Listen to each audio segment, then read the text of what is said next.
Do you want to give people an overview of geoengineering? For the new people who are listening, we've got a tremendous number of new people who have joined our group in the last few weeks.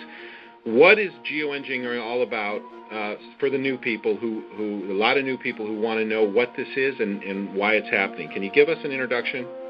Yeah, again, the term geoengineering, aka chemtrails, the layman's term for what we see happening in the skies, but this is weather modification on a global scale. In fact, these programs are so large and so all-encompassing that all other weather modification programs that go on a smaller regional basis are they're negated by the scope and scale of the global geoengineering programs.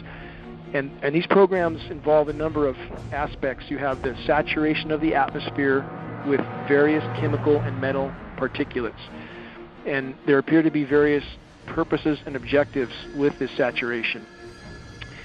In conjunction with the saturation, which ionizes the atmosphere, it makes the atmosphere more conductive, we have the HAARP facilities, High Frequency Active Auroral Research Program. These are ionosphere heaters. Many have heard of the HAARP facilities.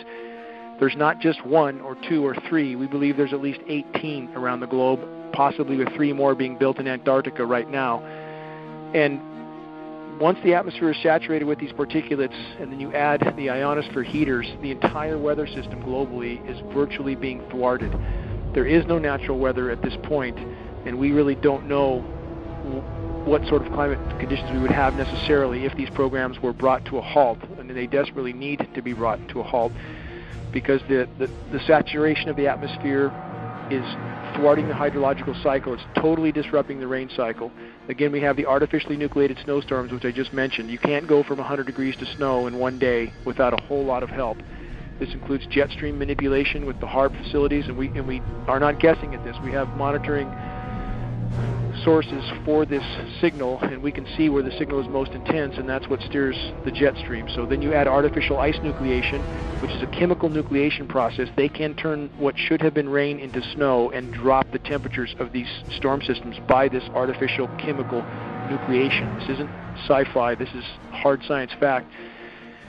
The weather disseminating agencies are trying desperately their task, and they're all owned at the very top, it appears, by the Rothschilds and or other parts of the global elite complex. Rothschilds in particular are ownership of Weather Channel, Weather Central, Weather Underground. And it was imperative that they own these agencies, otherwise there would be great discrepancy in trying to explain away these events.